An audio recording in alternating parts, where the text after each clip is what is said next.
Hey everyone, welcome to the first ever Cumberland Strategies Women in Politics speaker series. Today, we're joined by Ava Hill, Elaine Johnston, and Indira Naidoo-Harris. In part one of this two-part series, the three women discuss their backgrounds and careers in politics, as well as some obstacles they faced along the way.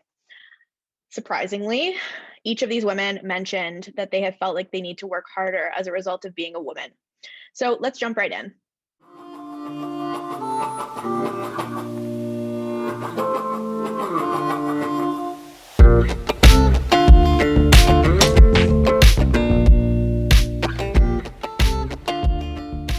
So today on our speaker series, we're joined by three incredible women who have faced countless challenges and have spent decades forging their own paths in a sector long dominated by men. I would like to introduce Ava Hill, Elaine Johnston, and Indira Naidoo-Harris. Thank you all so much for joining us today. Well, your bios will be posted along with this video. I would love it if each of you could just briefly introduce yourselves and tell us a little bit about your careers and your time in politics. So Ava, I'll turn it over to you to introduce yourself. Thank you, Karis, and thank you to Elaine and Indira for joining this panel. And I'm glad to take part of it. Just very quickly, I'll give a bit of my background. I'm from Six Nations. I was born and raised here. I went to school here, day school. And then for high school, I had to go off the reserve into the surrounding communities. And I didn't go on to post-secondary because when I graduated from high school, it was kind of get out and get a job. No one really encouraged me to go on to post-secondary. So I always like to say I graduated from the University of Hard Knocks. So, you learn from experience, and that's basically what I did. Anyway, when I did leave the community, I did a stint with the federal government with what was then called the Department of Indian Affairs, and I started off as an in-service trainee and was always the secretary. I then spent some time in Ottawa in the ADM's office as well as a secretary, and then I ended up at the Chiefs of Ontario office, and that is a coordinating secretariat for all of the chiefs in Ontario, and did eventually become the executive director there. That was way back in the late 70s, early 80s, giving my age away here as well. Anyway, and then I spent a few years there, and then I ended up at the Assembly of First Nations, and I was the executive assistant to a former national chief at the Assembly of First Nations for 4 years, and then went with him over to the Royal Commission on the Aboriginal Peoples Commission and worked over there for a little while with him. And then I took a break and I moved out to Saskatchewan with my partner who is living, he's a Dakota. And I spent 4 years living in Saskatchewan and finally came back to my community after being away for 25 years. And again, I started working as an executive assistant to the then chief. And I worked for him for about 2 or 3 years. And then when he got defeated in the election, well, I got let go as well by the incoming chief. So I did a little bit of consulting work, doing event coordination and facilitating, and finally decided to jump from the frying pan into the fire. And I said, well, I can do this job too, just as well as the next guy. And I ran for the elected council in 2004. And it was a 3-year term, and I got elected, and then ran again twice. So I ended up serving 9 years as a councillor. And after the 9 years, I decided to run for chief, jumped even further into the fire, and ran for chief in 2013 and got elected. I ran against 4 men, including the incumbent, and I won by 2 votes. So all of my the two friends I have in the community, where everybody was my 2 friends that said they all cast those 2 votes so that I would win. And I ran again in 2016 and got reelected. So I was the chief at the Six Nations, which is the largest populated First Nation in the country, out of 633 First Nations. And I was the chief for 6 years. And then in 2019, I decided not to run again. And just one thing you'll notice is I was always the secretary or always the executive assistant who worked behind the scenes. But during that time, I took the opportunity to learn and attended many meetings, chiefs meetings, helped organize them, and as I said, just listened and learned, and then used that information, and also, and for when I became the elected official, and also during that time, I established a vast network of friends and colleagues that I continue to rely on today, and who have really helped me, and I'm so pleased that 2 of them are joining us tonight. So that's my little brief. Yawa. Thank you, Ava. Elaine, over to you. Well, thank you. My name is Elaine Johnston. I'm going to start out with my Ojibwe. Owaskanokwe Dishnaka, Shikendo Dem Ganabajing Dojaba. So what I just told you is that my spirit name is Flower Woman. I'm from the Turtle Clan of Serpent River First Nation. And I think it's important for you to understand my Anishinaabe name. Flower Woman means, and the elders have told me, it means many things. So if you think about flowers, the wind takes them, the birds take the seeds and plant them elsewhere. And also we use flowers for medicines, we also give them to people for sadness or joy. And so the elders told me to take those meanings and say, what is it my purpose on this earth? And they said, you are a healer and a teacher. So that's my purpose on Mother Earth, is what the elders tell me. So in regards to, I'm the eldest daughter of 11 women. My father was chief and band manager in my community, and he sat on council for many years. Both of my grandmothers were very strong Anishinaabe women. My grandmother, Agnes, here in the community of Serpent River, she was quite vocal, quite involved. She was the local midwife and traditional healer in the community. My grandmother on my father's side was quite vocal as well, and she set up a house in Toronto and took in a lot of Indigenous children into the city of Toronto, and she was involved in setting up a number of the agencies in the city of Toronto. So I quite come through it quite honestly through my family, both my grandmothers and my father, who've been involved quite a bit in and around politics. I'm a nurse by profession, a registered nurse by profession. I actually started out in ambulance and emergency care, and then went into later on to do my nursing in diploma, and then I worked on the ambulance. And while I was working there, I got to do working on the helicopter to go out and do search and rescue. And because I did that, the Ministry of Health was coming out with a new program called aeromedical medicine. They offered these courses, so I took them. It was voluntary. And lo and behold, the ministry came out with a new program that they were starting in the province, which was the air ambulance system. And because I'd taken the program, I got to apply for the jobs that were coming out at the time. And they were it was called Bandage 1. And so it now is called Orange. So I got to apply for those positions. And while I was doing, I should back up, I was actually working in Emerge in the hospital as well as a nurse. So I was doing both. And I got recruited. I was one of the top 10 in the province that was selected to work in the province. And I got to choose anywhere I wanted to work. So I could choose fixed wing or helicopter. I chose the helicopter. So I got to work on the helicopter in Sudbury. And so I did that, and I decided that after having done that, I also did paramedic training while I was with the province. And it got off the ground, and when I left, it was now leaving to become Orange in the province. I decided to go and work up north, and so I worked as a community health nurse up north, and it was like a nurse practitioner. Worked my way up in the government because it was federal government, and decided that I wanted to go back to school and did my degree in nursing. I got recruited to work at the Assembly of First Nations at that time for communicable disease, and then went back to Health Canada. And while I was there, I got recruited to go and work for the Union of Ontario Indians, Anishinaabe Nation, as a policy analyst. Learned lots there in regards to briefing notes, etc. And then I got recruited to come back home to set up our first health access center, which was a part of the Aboriginal Healing and Wellness Strategy for the province. So we were the first of the 10 in the geographic regions. And so I set that up, and then went on to become the CEO of the North Shore Tribal Council. And then I got recruited back to AFN as the health director for the Assembly of First Nations. So I got to work with the National Chief, Matthew Kunkam, and he actually called me his Minister of Health. So I learned a lot while working with Matthew and in regards to politics. And then I was recruited to actually come back home. So I've done a number of health programs, and I would say I would have 30 years plus of health and also child welfare experience.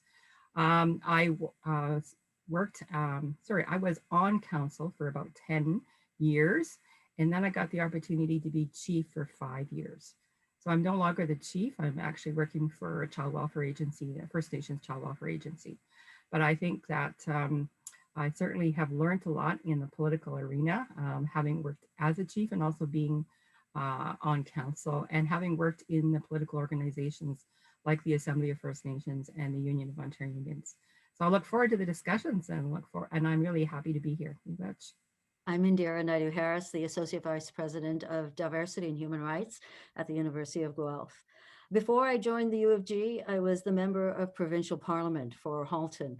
I was also an Ontario Cabinet Minister, holding several portfolios, including Minister of Education, Ontario's first Minister of the Status of Women, Minister responsible for early years and childcare, and Associate Minister of Finance.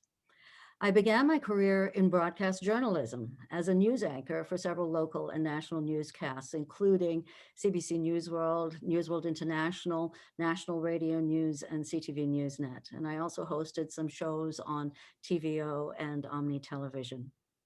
My experiences in life have really shaped my worldview. You see, I was born in South Africa under the system of apartheid, a government system that denied the majority of people basic human rights based on the color of their skin. And so living through those harsh realities taught me at a young age that a system that keeps people out just doesn't work. A system that fails its people isn't sustainable. My early experiences drove my passion for equity, fairness, and inclusion, and those lessons stayed with me throughout my life and really influenced my journeys into journalism, where I exposed challenges people were facing in their everyday lives, and then on to public service, where I worked on creating policies that would hopefully solve some of those challenges and support families. Finally, post-secondary education, where I work now, I am front and center on building policies and support for equity and inclusion for students, faculty, and staff at the university. You know, I can trace a direct line between the oppression and discrimination I experienced as a young girl to my arrival in Canada, to my commitment to fairness for everyone, to my discovery of my own political voice, and to my new role as the University of Guelph as AVP for Diversity and Human Rights. And these experiences for me have helped me to understand that the true power of politics is really about inclusion and making sure that everyone has a voice, because that's how we work together to build stronger communities and ultimately, in the end, ensure that everyone can be successful in our society. Well, thank you so much, Indira. Thank you all. It sounds like you've all had very different paths, but have shared experiences as women who have all worked in politics. So let's jump into our discussion. So reflecting on each of your careers, what obstacles have you faced and who or what has helped you overcome them? Elaine, would you like to kick this one off? Sure. So I'm going to talk about gender bias and I'm going to talk about colonialism in regards to my culture, because when I look at, I'm from the Anishinaabe Nation in the Ojibwe, and we had women leaders and women warriors. However, when we had first contact and there was, I would say, a hierarchy that came, you know, it was very much male-oriented hierarchy, which we were not in a hierarchical society. We were very much on equal basis. We all had roles and responsibilities, and that changed over time. And so I think that that gender bias also in looking at, well, women are not strong enough. They don't know how to do these kinds of jobs. I would say that that is one of the obstacles that I saw. Also, I would also say racism in regards to, again, well, you're number one being a woman, and then number two being an Anishinaabe, that you can't do this job and talk down to. And then I would also say harassment, because in my time as a chief, I was spit at. I was almost hit about 3 or 4 times. I had people calling me at home, harassing me, phone calls, emails. There was sometimes it was constant, and it was, I also had, if you can believe it, I had 3 times a stalker. So, those kinds of things that, are not acceptable and would not be done, I think, to men, but it was done to me. And I think it was because I was a woman. And I think also the other barriers is lack of flexibility. For example, if you have family responsibilities, and being the eldest of 11 women, I do have family responsibilities in regards to my parents and children. So I think not recognizing that flexibility and the family responsibilities that we have, those are the obstacles. And I guess, did you want me to talk about how I overcome them, or did you just want me to present them first? Well, present them and then discuss a little bit about how you've overcome them. Okay. Well, I think one of the things is using my culture. And that's one of the things that a lot of the elders have talked about. And that's why I started out talking about my Anishinaabe name, because it's who I am. My Anishinaabe name is really important about who I am, where I come from, and how I belong here on this earth and my purpose. And so when I do that and I use the eagle feather and I talk about my culture, it sort of raises me up in that way. And it also provides me the supports. But also, I think having a network of mentors and people that are going to help raise you up, but also having, how shall I put it? Elders and people that are going to give you that advice. And I think going to my father, who was a chief and a band manager, he was able to give me some ideas too about some of the things that were happening. So I think it was really important to have that, but also developing the skills. And what I mean by that is, for example, public speaking, talking to the media, developing those kinds of things. Knowing how to talk to people in a public setting, how to write, even like how to do write briefing notes. The other thing that I also did was research people. And I had an interesting experience probably a couple of years ago where I was going to meet with a minister of, and it wasn't you, Indira, but it was about education. And it was so I decided to research this person and find out, what did they say? What are their values? What are they speaking about? And I used some of their own words. And I had a hard time getting to speak to this minister. But when I responded to him in regards to using his own language, his own words, he says to me, it's obvious you did your research. And I think there was mutual respect because I was able to do that research and, recite back to him some of his own words and his own values. So I think, you have to sort of look at skill development, but also doing the networking, creating those networks. I think those are really important. So those are the things that I can think of right now. So miigwech. Completely agree. Thank you. Ava, over to you. Well, I can much of the same stuff that Elaine has spoken about. Just a bit of though on our society. We are a matrilineal society, the Haudenosaunee, and a patriarchal society, and the women were actually in charge, and they were the ones that appointed the traditional chiefs, and they were clan mothers. But over the years, they haven't been as powerful as they should be. And so that's the traditional system we have. And then we have the elected system here in our community, which is one that I was part of and that we talk about. And both systems are here, and we're still struggling today to try and work together. But what I've always said when I've talked about leadership and why I ran is, when to me, and I've always been asked, well, what is it about being a woman in leader? And I've never really said that, well, I'm going to be a better leader because I'm a woman, although I think women are better leaders. It's because to me, if you have those leadership capabilities and those leadership skills, you'll make a good leader. And I think that's something that I've seen in a lot of the women like Elaine and Indira. You can tell that their leadership skills and people that want to get things done. And that I mentioned when I introduced myself that I was always the behind the scenes. I was always the executive assistant or the secretary to a male leader. And I never had, as I said, had the opportunity to go to post-secondary. And so I always had this feeling, and I think I still do. And I didn't have the confidence that I could do the job, that I didn't have enough knowledge to do it successfully. And that was my own feeling, but it's also because we were working in male-dominated societies at the same time. And I was also terrified of public speaking. And in school, I was very shy. And a lot of people that know me now don't believe that. But I was, and I could never imagine myself speaking in front of a huge crowd of people. I spoke at the Ahmadiyya Jamaat Muslims convention in Mississauga in front of 20,000 Muslims in the men's side. And, I never ever thought that I would do that. And a few years ago, I was at my high school reunion and they asked me to speak. And I said, you know what, none of I encouraged all the people, I mean, and that's why these things are important with you and your colleagues is, to do the best that they can. I said, because you know what, my high school teachers would never have believed I would have become the chief of the largest First Nation in this country. But there you go, you just do what you can. And I think that after I became chief, a lot of the men that I had met when I was secretary and executive assistant were surprised that I was there, I guess they didn't think I could do it. Anyway, some of the obstacles, was the personal struggles that I had to endure, both as a woman and as a mother.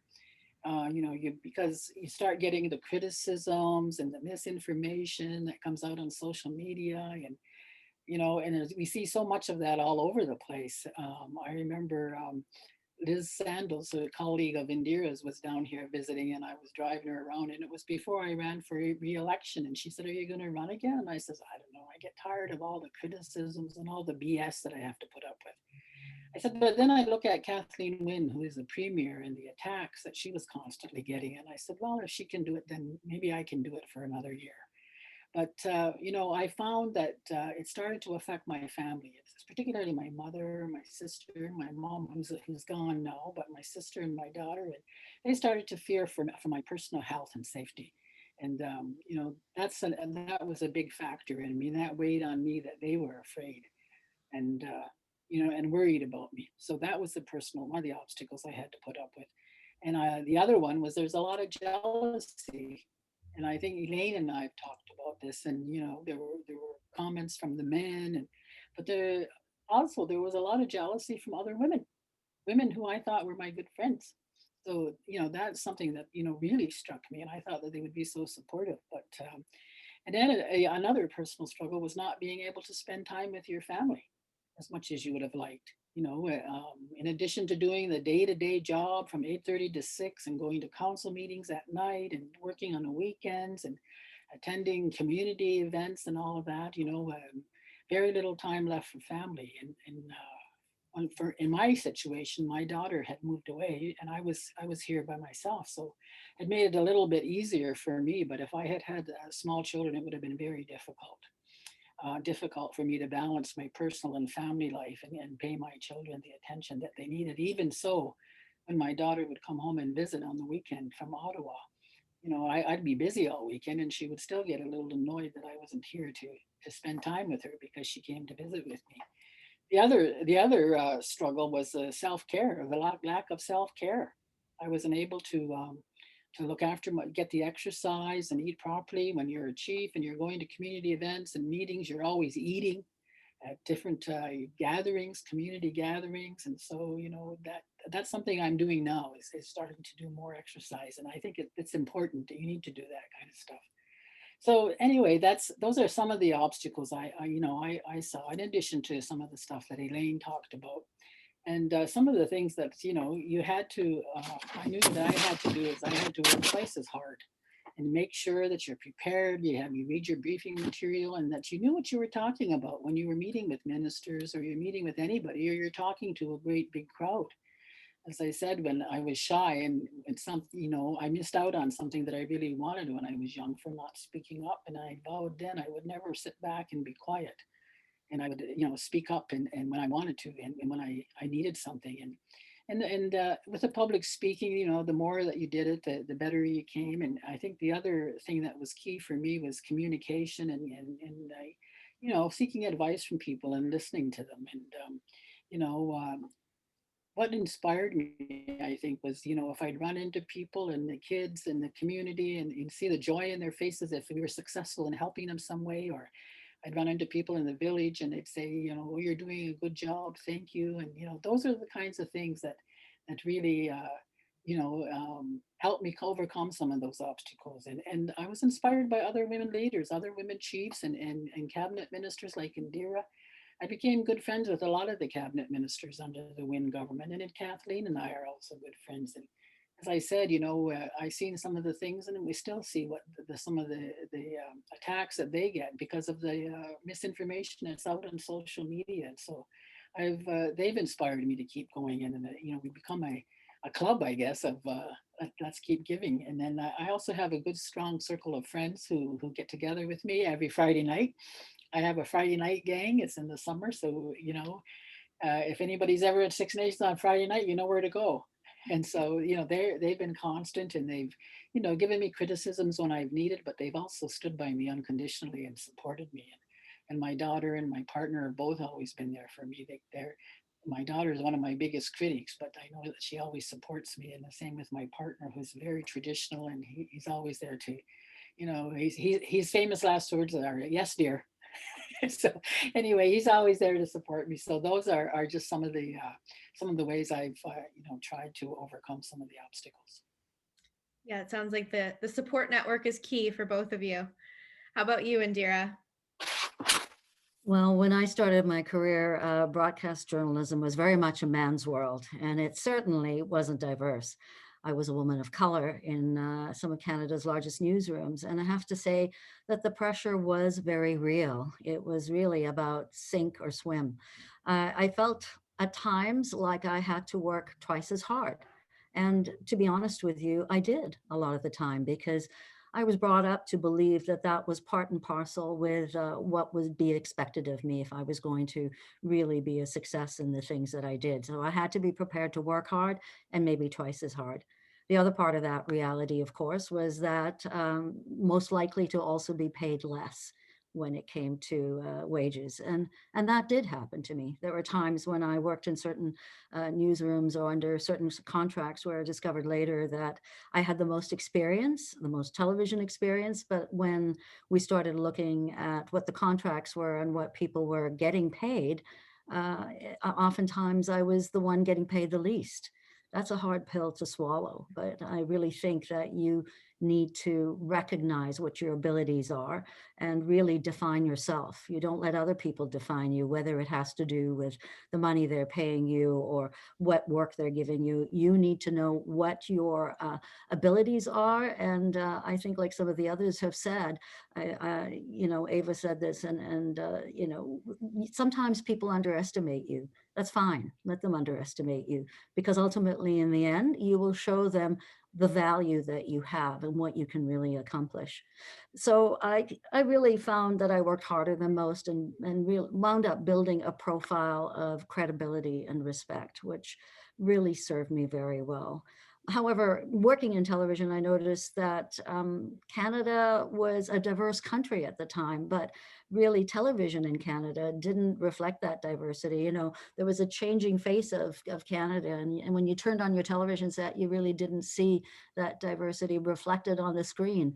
And so those observations kept sort of, I kept at the back of my mind and really led me to start thinking about how I could be a voice for equity seeking groups in television news. And so I was honored in the end to be asked several times to present before the CRTC and present to them about why we needed to have more diverse faces in broadcast news in Canada.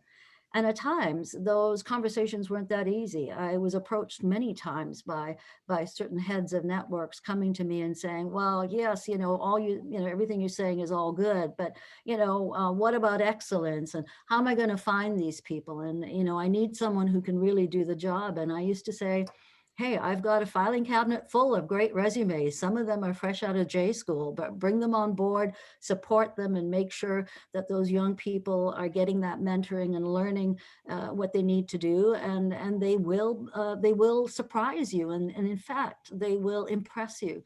And part of that story, I have to say, is in the last federal election, I remember turning on the television set and seeing 3 people that I had hired a decade or more ago on national television being national political reporters on different stations. And I have to tell you, that actually, it kind of choked me up, because it really showed that when we move on something and we point out things to people and work at it, we can actually accomplish the things we can do. And that was a big part of it.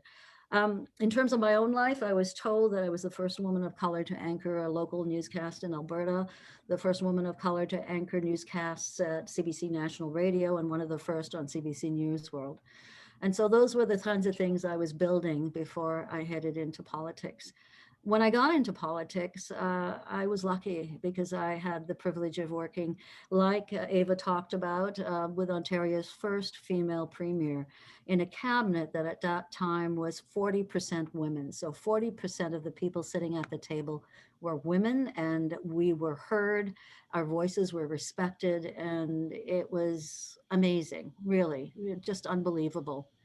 The reality was, though, the harsh reality was that I was also working in a world outside, that table and outside that building that at times could be very tough on female politicians. And we've certainly heard others talk about that. There are times when you're really not taken very seriously. People look you up and down and size you up and sort of dismiss you before you even start to speak. I found that would happen on occasion when I knocked on doors. Fundraising was particularly difficult because, in some ways, many of us are taught that you never ask for money. Well, you have to find a way to ask for it. And part of asking for money is having people believe that you are a good investment. And so I think that can be doubly difficult for women specifically. In addition, people didn't always take you seriously when it came to policy and devising policy when you went out there. So the first thing they saw was a woman and then a woman of color. And to some extent, I think there was an expectation that, what does she know, or does she really know her stuff? And so you are put to the test, possibly at times more than others outside, when you're out there facing the public. But you do learn, I think, especially when you are a woman and a woman of color, that you are the voice for so many others behind you. And so you carry that responsibility and legacy with you everywhere you go. And you realize early on that it's really not about you, that you represent something more in terms of, really opening that door, for our sisters, for our daughters, and for our friends. And so that responsibility goes way beyond, your name and who you are. And I know that the other women in this conversation understand that women who hold elected positions regularly face, as we all know, social media bullying. In fact, I got something just the other day. There's a character that's followed me through politics and now knows where I am and is continuing that bullying. You face harassment, you face threats and abuse, and with people thinking that if they yell at you hard enough and long enough, that they'll scare you and discourage you from participating politically. But the reality is, at least for me, that didn't really work, because the more you tell me I can't do something, and the more you suggest that I'm incapable of doing something, like a lot of women who are resilient, we grow up through the school of hard knocks, so to speak, as Ava said. And so we really recognize that, when you put me down, you just essentially enable me to do more, because you develop that attitude of, I'll show you. And that is essentially, in many ways, what's driven me through life. When it comes to women in government and leadership roles, there's no question that women really change the conversation, and it's not just that we say that, the studies are there, when it comes to decision-making tables, our presence is correlated with innovation, with investments in healthcare and education. So women really do make sure that we build supports for folks when they need it most. I think now is a very interesting time for all of us, because we are facing unprecedented challenges. The COVID-19 pandemic has really given us a lot to think about. And we know that women are being affected by this in more ways than many other folks. And, there are talks about a she session going on, that women are being hit the hardest with job losses and the inability to get those contracts and to be hired back. And so This is going to be a very important conversation for all of us. So while we've faced obstacles along the way and have overcome them, I would say to all of those women out there thinking about getting into politics, it's more important now than ever before, because we have a role to play, and a vital role to play, because we are going to have to build healthcare. We're going to have to rebuild education.